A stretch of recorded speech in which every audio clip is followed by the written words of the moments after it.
de ce jour, je l'ai appelé deux chemins, deux issues. La voie de l'apostasie ou le sentier de l'apostolat. Nous avons deux issues en tant que chrétiens.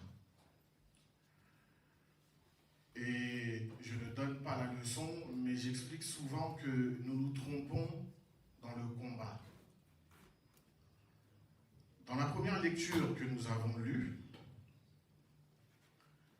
il y a un thème qui en ressort. C'est un message fort. C'est un jugement divin de Dieu.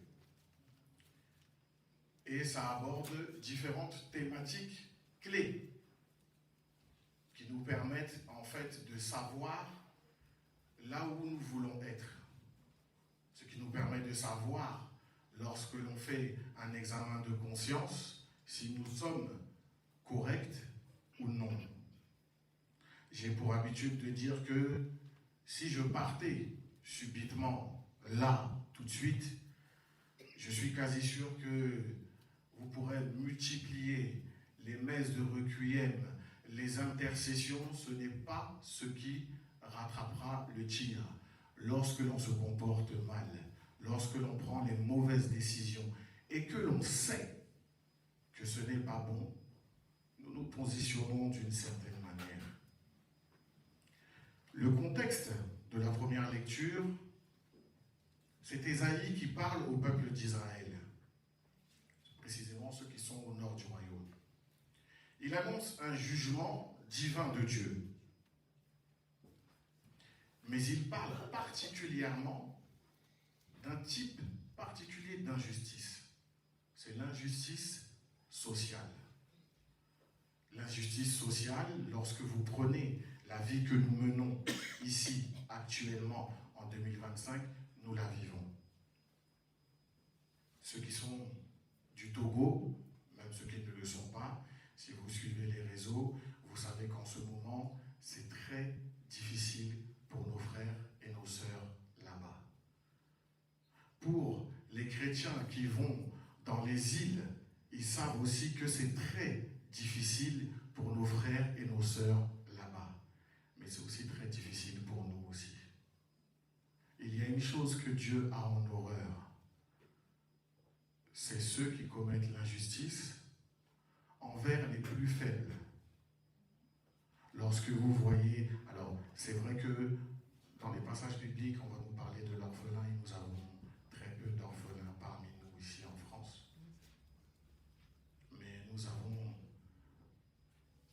des jeunes frères qui n'ont pas leur père avec eux.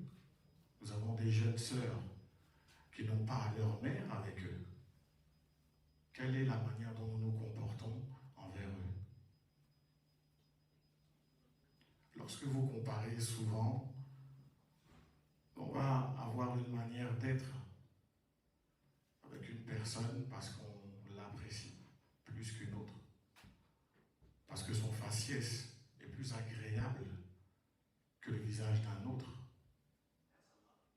Et ce sont ce type de comportement-là, précisément, que Dieu a en horreur. Que quelqu'un me prenne, s'il vous plaît, la première lecture du verset 1 au verset 4.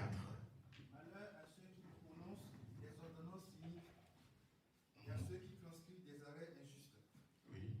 Pour refuser justice aux pauvres et gravir leurs droits malheureux de mon cœur. Pour faire des veuves leur proie et des orphelins leur butin. Amen. Que ferez-vous au jour du châtiment et de la brune qui du lointain fondra sur vous? Amen. Que Dieu t'assiste. C'est là la question que vous devez vous poser. Si quelqu'un peut nous prendre le livre de Proverbe 31, Proverbe 31 du verset 8 au verset 9. Ouvre ta bouche pour le muet. Ouvre ta bouche pour le muet. Pour la cause de tous les délaissés. Pour la cause de tous les délaissés. Ouvre ta bouche. Oui. Juge avec justice. Juge avec justice. Et défends le malheureux et l'indigent. Et défends le malheureux et l'indigent. Ce verset nous appelle parler d'une voix forte de ce qui ne va pas dans le monde. Quand on se base selon la mission de cette Église, on peut se poser la question de comment nous allons faire pour rappeler toutes les âmes au Seigneur. Mais il y a aujourd'hui des choses qui se passent dans nos vies de tous les jours qui nous permettent de parler de Dieu. Je vais vous raconter un petit témoignage. Dans mon travail, j'ai un jeune garçon qui est bipolaire.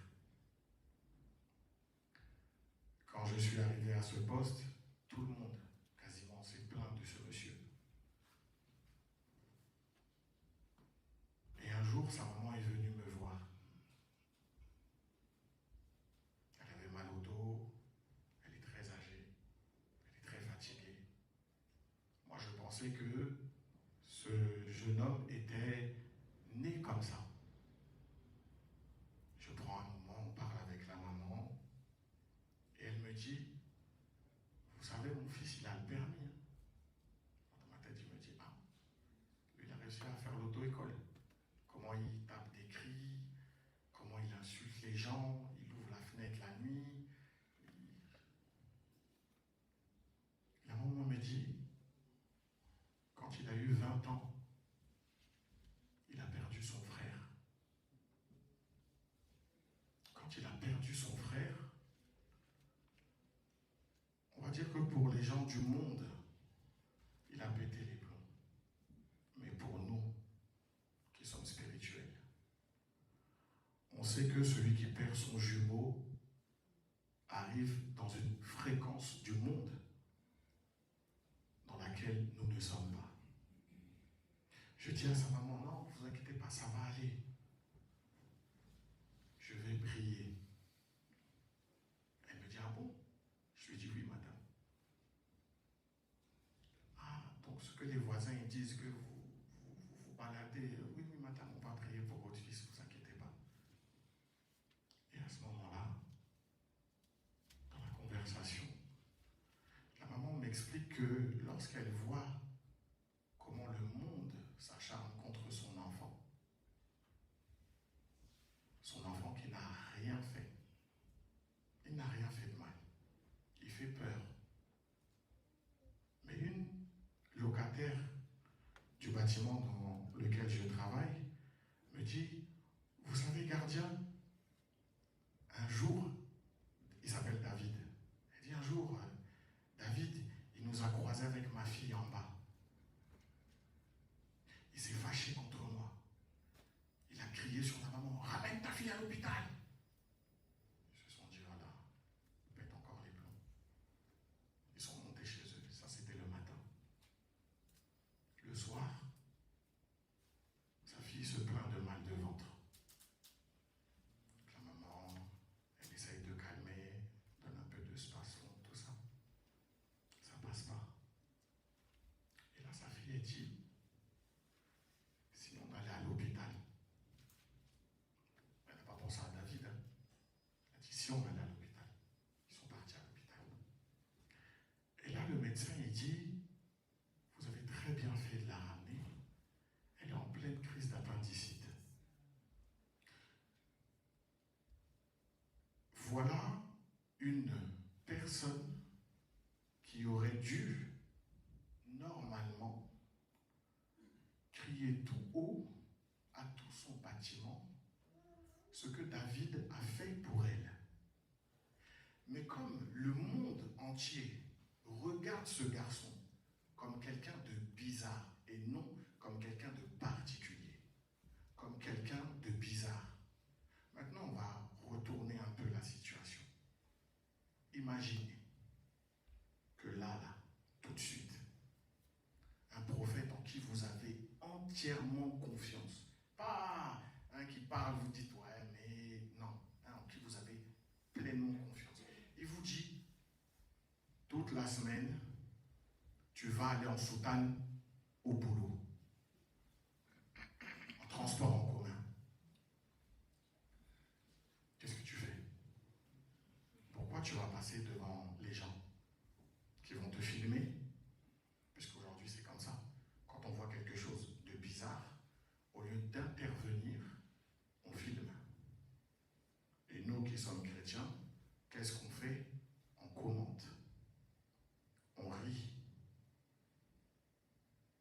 voit des sans-abri, on ne va pas à leur secours. On voit des migrants. On se demande pourquoi sont-ils venus ici. Pourtant, nous qui sommes là, nous sommes là parce que nos parents sont venus ici. Pour la plupart. Il y en a, c'est eux, les parents qui sont venus.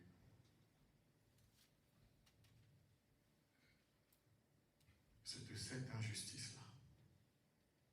C'est de cette injustice-là que Dieu nous parle. Le Christ lui-même a donné, à travers un verset, c'est le livre de Luc 4, 18, Jésus parle dans la synagogue. Il dit, l'Esprit du Seigneur est sur moi, parce qu'il m'a oint pour annoncer une bonne nouvelle aux pauvres. Il m'a envoyé pour guérir ceux qui ont le cœur brisé, pour proclamer aux captifs la délivrance et aux aveugles le recouvrement de la vue, pour renvoyer libres les opprimés. Donc celui parmi nous qui n'a aucun problème, qui ne fait pas partie, comment dire, de cette catégorie de personnes, je ne sais pas ce que tu fais parmi nous. Tu es dans une de ces catégories. Le Christ vient et te libère pour que toi tu puisses aller à travers le monde faire la même chose qu'il a produit dans ta vie. C'est là la mission. C'est d'abord ça la mission. C'est pas de venir au culte remplir les chaises. Parce que la seule chose que vous faites, c'est que vous accompagnez certains de vos frères et sœurs au culte. C'est ce que vous faites. Vous les accompagnez. Vous êtes comme un étudiant qui va à l'école, qui n'apprend pas sa leçon, qui n'aura pas son bac ou son brevet, et puis il va dire, c'est ma tante, elle veut ma chute. Non, tu n'as pas révisé. C'est la seule chose que tu n'as pas faite. C'est que tu n'as pas appris tes leçons. C'est que tu ne t'es pas concentré dans les choses qui étaient les plus importantes. Regardez ce qui se passe en ce moment à l'église. Regardez ce qui se passe en ce moment dans le monde. C'est le moment d'agir. Personne ne peut avoir honte. Au Togo, ça brûle. Le Niger, ça brûle. Le Burkina, le Mali, la Palestine. On parle de là-bas, hein. On ne va pas parler de chez nous ici. En Chine, là-bas, les Ouïghours aussi. Partout. Il y a de l'injustice partout. Maintenant, toi, chrétien, qui connais la parole de Dieu, si jamais tu n'agis pas, tu es dans ce qu'on appelle l'apostasie. C'est aussi simple que ça. Si quelqu'un peut me prendre, s'il vous plaît, le livre de 2 Thessaloniciens, chapitre 2, au verset 3. Ce texte nous apporte une grande annonce sur la grande apostasie avant le retour du Christ. Que personne ne vous séduise Oui. d'aucune manière. Oui. Car il faut que l'apostasie Oui. soit arrivée auparavant et qu'on ait vu paraître l'homme du péché, Oui. le fils de la perdition, l'adversaire qui s'élève au-dessus de tout ce qu'on appelle Dieu. Amen. Ou de ce qu'on adore, jusqu'à s'asseoir dans le temple de Dieu, Amen. se proclamant lui-même Dieu. Amen. Que Dieu t'assiste. Amen. Vous vous situez où? On va bientôt voir là où est l'apostolat à travers la deuxième lecture. Mais restons encore sur cette première partie. Je ne vais pas aller loin dans la première lecture sur l'orgueil des Assyriens. Non, c'est pas la peine. C'est pas la peine. Juste, du premier verset au 4e verset, cela nous parle. Parce que si on commence à descendre dans la lecture, on va peut-être un peu trop culpabiliser. Parce que certains seront à la place de la hache, d'autres seront à la place du gourdin, d'autres seront à la place de la scie, d'autres à la place du bâton. Donc, il vaut mieux d'abord rester dans ce qui est le plus important.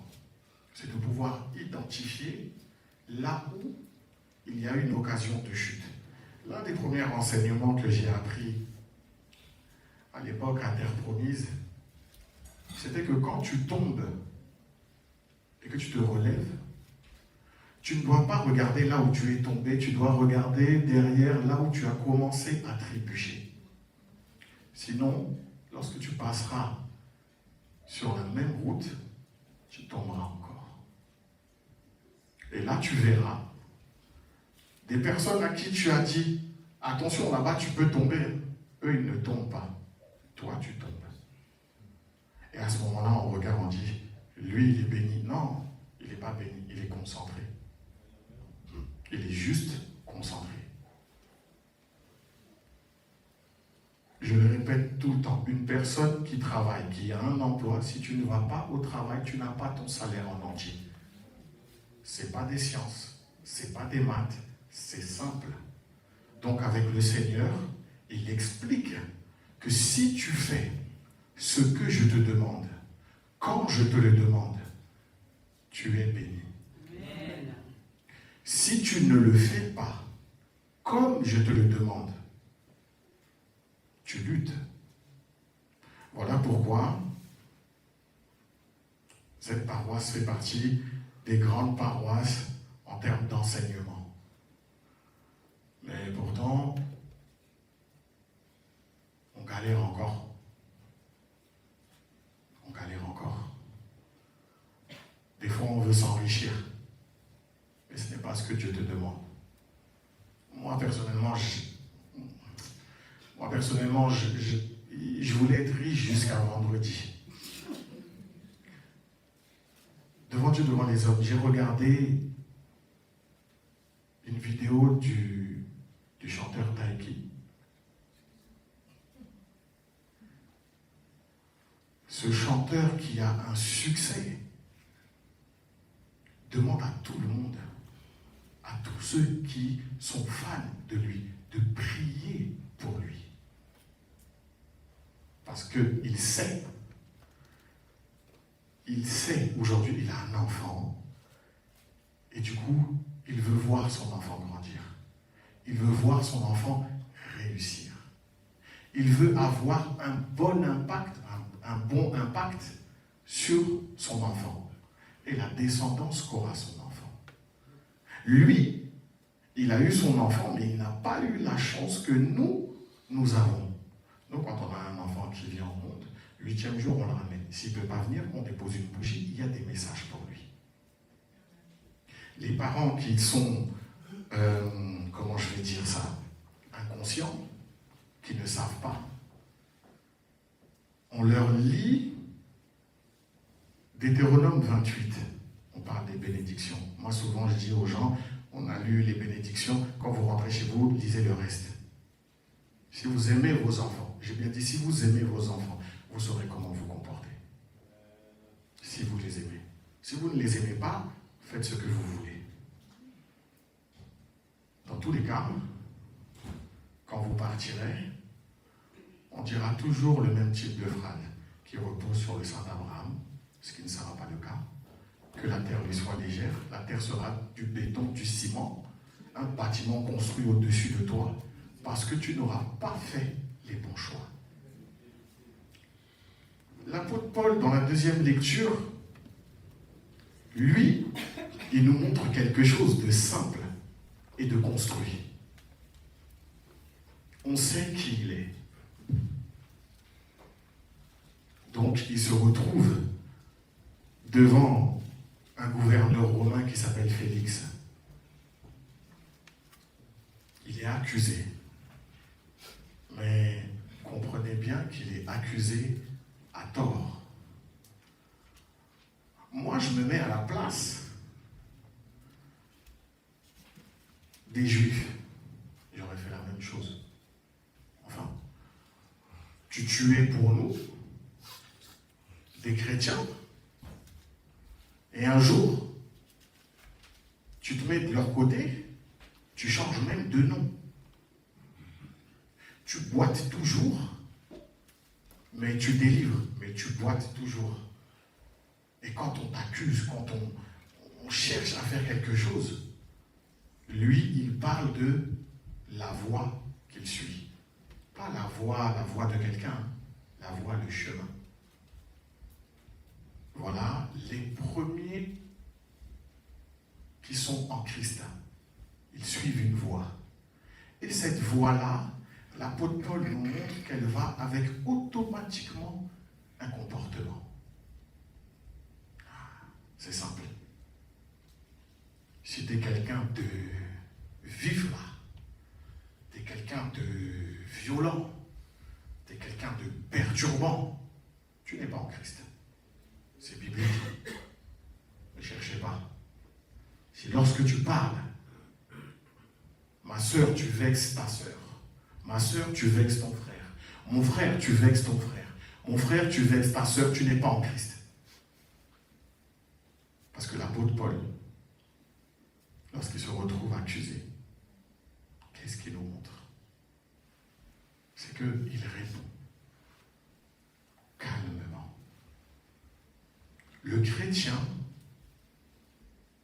qui cherche à être dans l'apostolat, c'est quelqu'un qui, dans son comportement,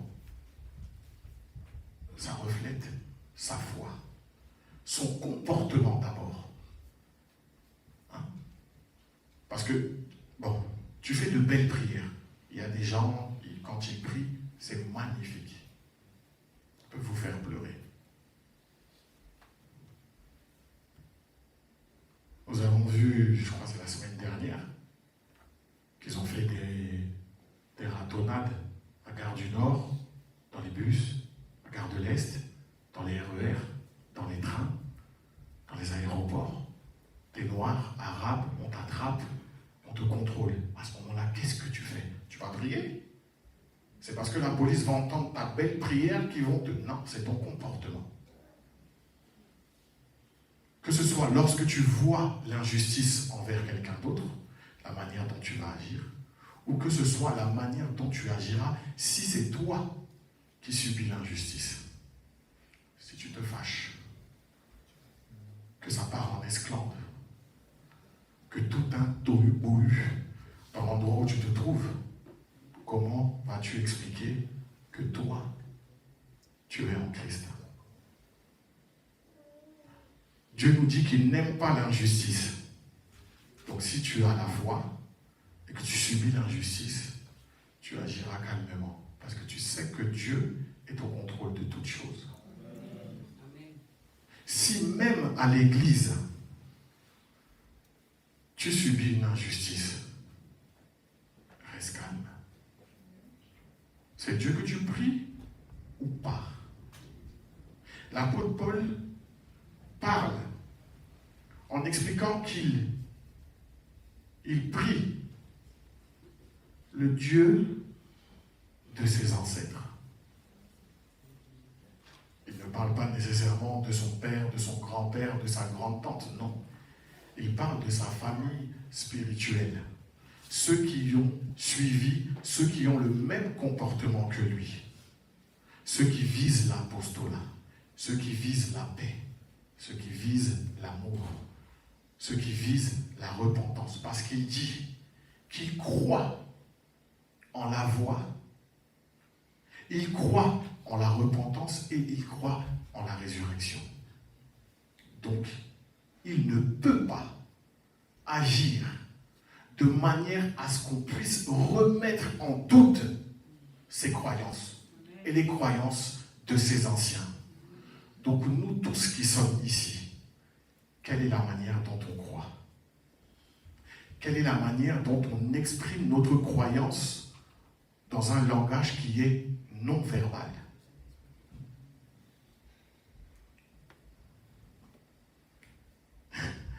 Hier, on est parti aux onctions. J'ai tellement critiqué les papas de l'église. Et je me suis retrouvé dans une situation où une devancière me ramène une révélation sur un grade. Moi, j'ai pas envie de la vexer. En plus, nous, on n'est pas nombreux. On est très peu nombreux.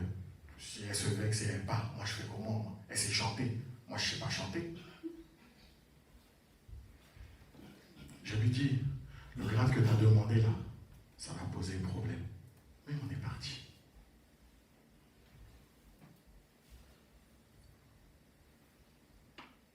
J'ai vu la personne se fâcher parce qu'on ne lui a pas donné le grade qu'on lui a révélé. Et là, je me suis posé la question. Est-ce moi qui ai eu tort? Est-ce le visionnaire qui a donné le message qui a eu tort?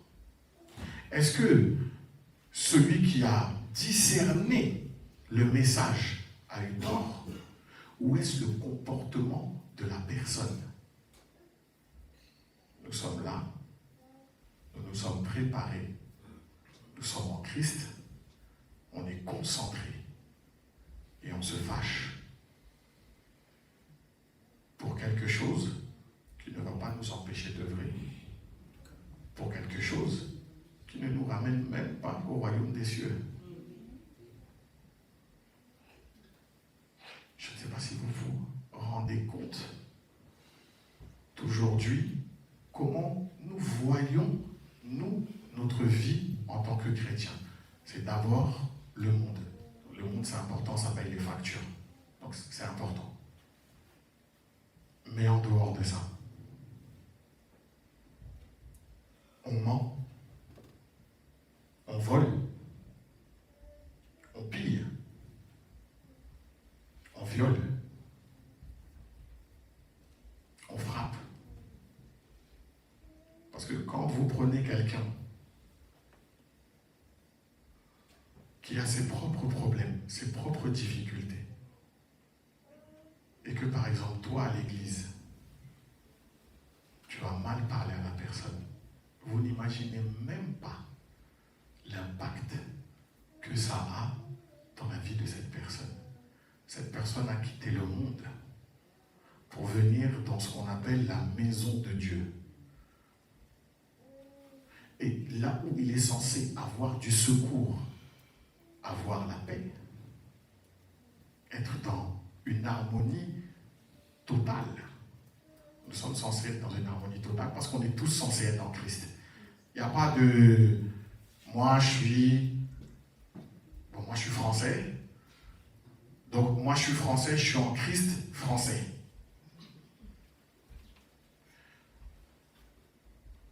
Devancière Cynthia, elle est en Christ, mais Christ du Cameroun. Papa Danon, lui aussi, il est beaucoup en Christ. Mais lui, c'est un BT. Donc il est en Christ chez les BT. Parce qu'aujourd'hui, dans l'église, c'est comme ça. La semaine prochaine, c'est la moisson. 14e fête des moissons. Dans ceux qui étaient là, la première fête des moissons, il y a quoi qui a changé dans vos vies? Quelle est l'évolution? Bon oui, il y a eu des mariages, il y a des naissances, je ne parle pas de ça. Lequel était à la première moisson? Et aujourd'hui, il peut dire, avec assurance, si je meurs tout de suite, c'est le royaume des cieux. Je parle juste de ceux qui étaient à la première moisson, pas la 7e, pas la 8e. Parce que ça commence par nous. Si nous sommes dans le bon comportement, ceux qui viennent vont se caler sur ce bon comportement. Vous les choristes qui allez recevoir vos frères et vos sœurs des autres chorales, si vous êtes dans l'apostolat, ils viendront et ils seront forcés d'être dans l'apostolat. Celui qui vient et qui se comporte mal, comportez-vous bien avec lui. Parce que celui qui sera gagnant à la fin, c'est vous. C'est aussi simple que ça. Il n'y a pas à chercher, il n'y a pas à réfléchir sur ce qui est bon, sur ce qui est mauvais. À part, si vous ne savez pas si vous voulez être bon ou si vous voulez être mauvais. Ça, c'est quelque chose d'autre. Et personne, je dis bien personne, n'a le droit de vous juger parce que vous voulez être mauvais. Vous avez le droit. Le monde dans lequel nous vivons là actuellement, avec les lois que nous avons, nous sommes dans les signes de la fin. Celui qui n'est pas éveillé, je me rappelle les premières fois que des papas prêchaient et parlaient de l'antéchrist, de ces choses que lorsqu'il viendra, il faudra l'identifier, des gens vont le suivre. Moi j'étais petit, je me disais, mais un suppôt du diable quand il va venir, mais tu ne peux pas le suivre. Nous avons un président américain avant qui n'a pas fait la guerre. Du coup, j'étais 100%. Si j'étais américain, j'aurais voté pour lui. Et puis, il a fait un deuxième mandat. Et il fait la guerre. Plus que tout le monde. Plus que tout le monde. J'ai des étudiants dans mon quartier qui disent il faut que je trouve du travail. Je demande pourquoi. Ils disent parce que s'il y a la guerre, ils disent mais vous imaginez pas. Avant, le soldat du pays voisin venait faire la guerre ici. Aujourd'hui, ils se menacent. Les gens regardent ce qui se passe en Palestine et ils s'imaginent, vous imaginez, ils bombardent. Du coup, les gens vont faire quoi? Imaginez dans ce quartier. Vous pensez que les gens vont faire quoi? Il y a une mosquée de l'autre côté du trottoir, ils vont aller là-bas. Il y a une église ici, ils vont venir ici. Parce que dans la logique, on dit bien dans la logique, lorsqu'on est dans un lieu saint, nous sommes en sécurité. Bon, maintenant, comment vous allez vous comporter? Qui va laisser sa couette? Qui va laisser son coussin? Qui va accueillir correctement?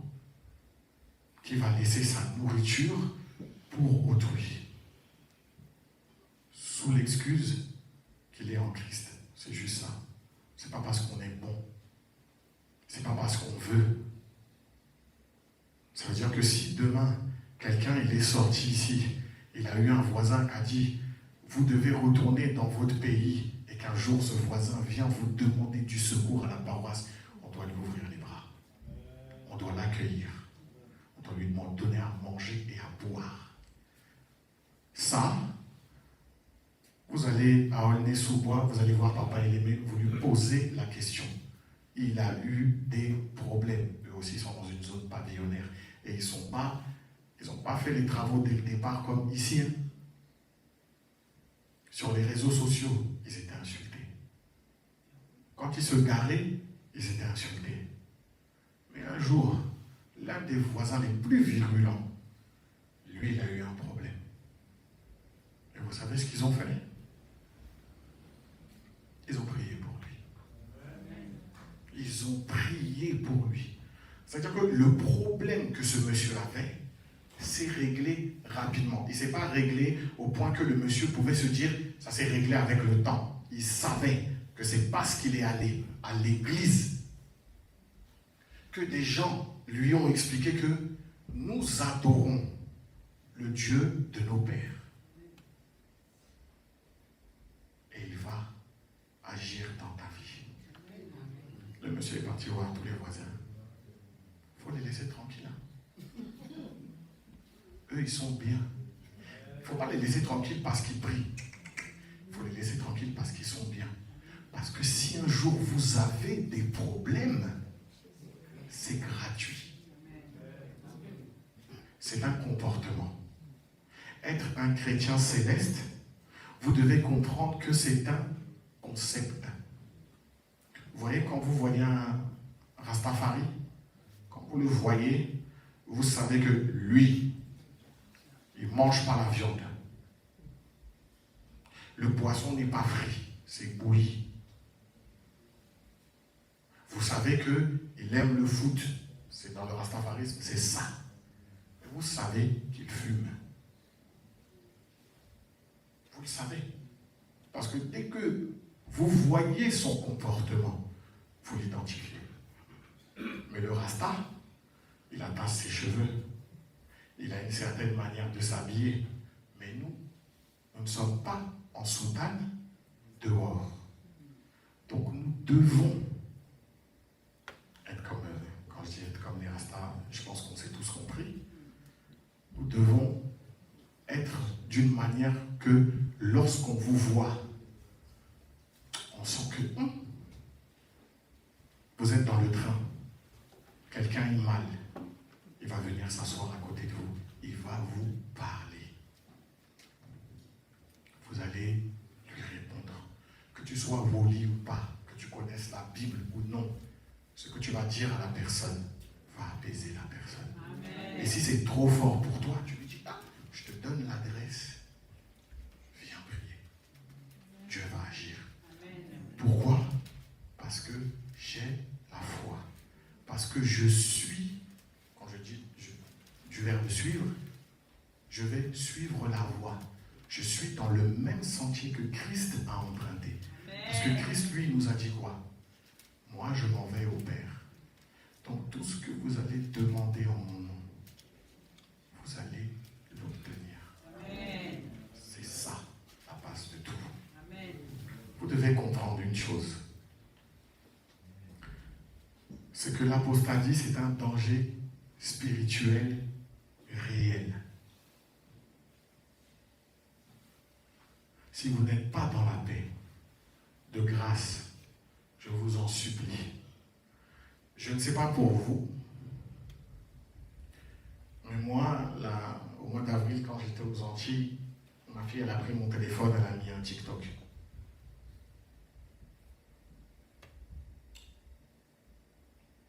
À un moment, je me suis dit, j'aurais dû, je pense que c'est de l'algorithme, j'aurais dû choisir qu'il n'y a que des vidéos de bêtises qui s'affichent sur mon téléphone. Parce qu'à chaque fois que je vois un céleste sur TikTok, c'est désolant. On attaque un frère qui fait des cérémonies. On attaque un qui est visionnaire. On a des sœurs de la chorale qui expliquent que, attention, si c'est un woli et qui chante, il faut vous en écarter. Voilà, aujourd'hui, comment nous, on parle de nous. Donc, qu'est-ce que les évangéliques vont faire? Qu'est-ce que les autres vont faire? Ils vont nous attaquer avec nos propres paroles. Pourquoi? Parce qu'à un moment, dans notre comportement, on ne suit pas la voie. On suit la nôtre. On prend des onctions. Parce que aujourd'hui, quand on parle d'onction, on parle d'argent. Donc on prend des onctions. On pense qu'on est grand, qu'on n'a plus de conseils, je n'ai pas dit de leçons, qu'on n'a plus de conseils à recevoir. Et même si tu reçois une leçon, il est où le problème? Il est où le problème? Aujourd'hui, je suis plus gradé que Papa Danon. Il va me faire la leçon, je vais m'asseoir. Je ne vais pas me mettre à genoux, parce que je vais lui dire, papa, tu as passé les 40 ans, tu sais ce que c'est d'avoir mal au dos, d'avoir mal aux genoux. Donc laisse-moi m'asseoir et je vais prendre ma sentence. Je demanderai pardon. Et la seule chose que j'espérerais à ce moment-là, en espérant que ça n'arrive pas, c'est que quand il me remonte les bretelles, il puisse me donner un conseil qui me permette de m'améliorer. Amen. C'est ce que vous devez faire. Là, il va y avoir un concert. Il va y avoir de la pression. Vous les choristes, apprenez à vous parler, apprenez à vous écouter. Vous, le peuple, la chorale, ils vont être mis sous pression. Apprenez à les écouter. Amen. Et apprenez à leur parler. Amen. Les devanciers de l'autel vont être mis sous pression. Apprenez à leur parler. Et apprenez à les écouter. Amen. Les mamans, apprenez à vous parler, apprenez à vous écouter et apprenez à vous reparler encore. Parce que vous êtes le pilier de cette église. Vous pouvez faire ce que vous voulez. Vous pouvez entendre les papas dire ce qu'ils veulent. Vous êtes le poumon de l'église. Vous êtes le cœur de l'église. Lorsqu'on voit le meilleur des comportements chez vous, c'est que la génération de demain aura le meilleur des comportements. Que ce soit des hommes ou des femmes. Je vais finir avec ceci. Il y a un témoignage vivant. Ce témoignage-là, c'est le Christ. Du Christ, on a un autre témoignage vivant. C'est le fondateur au chauffard. Un pécheur comme un autre. Faut pas... C'est un pécheur comme un autre. Mais quelqu'un qui a su aller vers la repentance, vers la paix, tenir compte de ses erreurs, et il a laissé une trace. Lorsque vous vous imaginez, pour ceux qui ont déjà été dans une paroisse où il y a très peu de monde, il y a très très peu de monde, essayez de vous imaginer qu'ils ont commencé comme ça, et on va parler que de l'Afrique, parce qu'ici on est à peine 2000, ils sont des millions en Afrique. Ils ont commencé dans une petite pièce à quelques personnes. Et des personnes qui sont venues parce que le gars il avait disparu depuis des mois, et quand on a su qu'il était là, on est venu voir s'il était là. Ils sont des millions. Ils sont des millions. J'ai un de mes clients dans mon travail, c'est M. Paul Béret. C'est un bibliste au Vatican.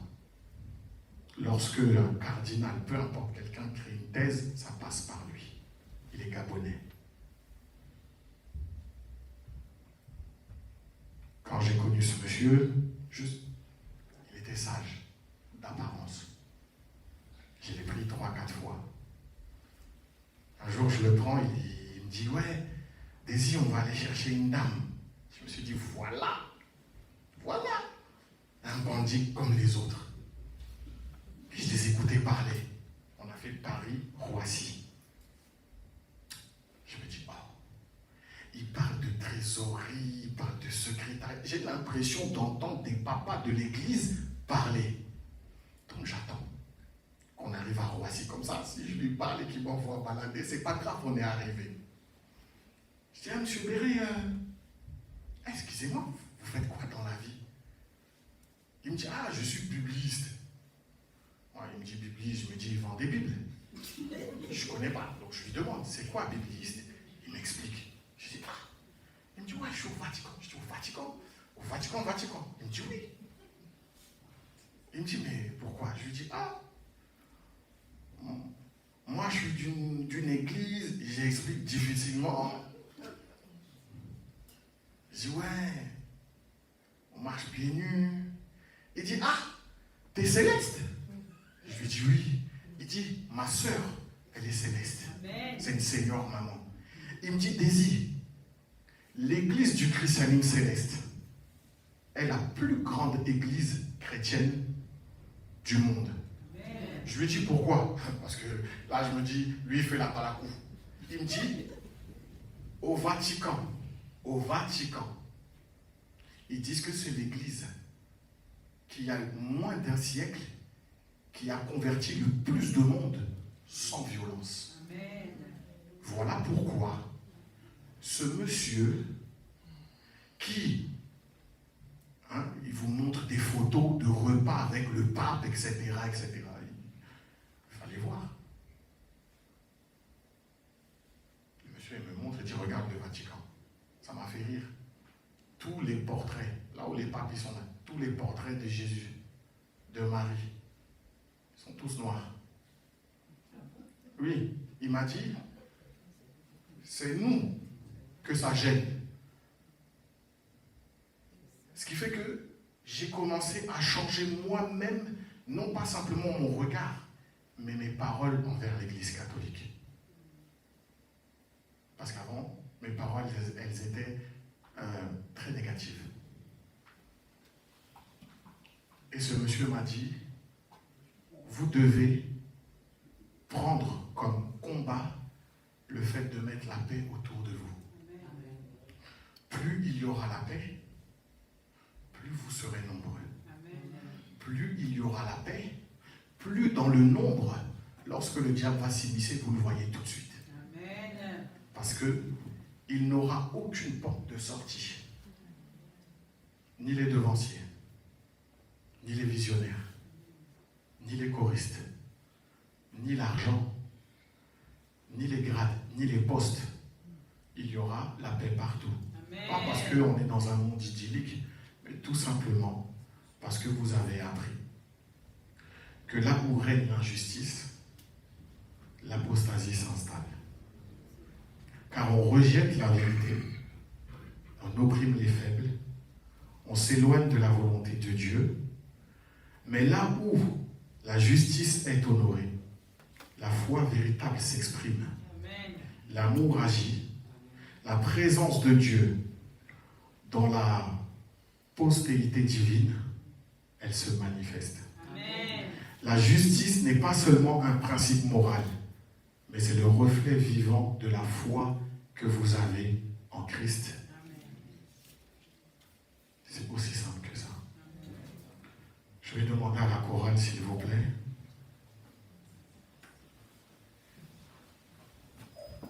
De nous chanter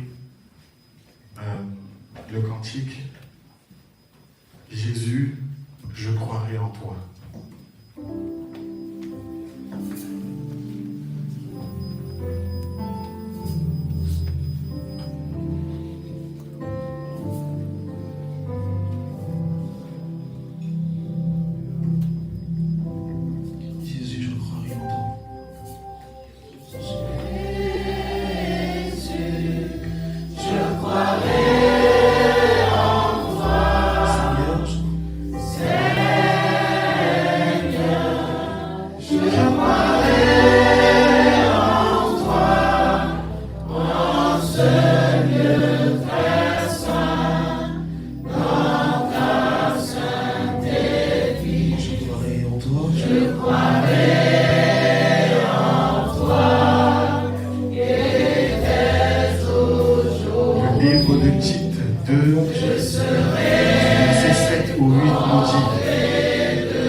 Jésus-Christ, Saint-Michel, Dieu d'amour, Dieu de paix, Dieu de tempérance, Dieu de justice, nous sommes au-devant de toi.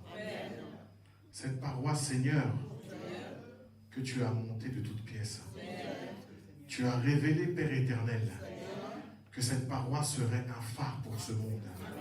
Au nom de Jésus-Christ, ne permets pas, Seigneur, à la discorde, à la désunion, au désamour, d'avoir une place au milieu de ton peuple.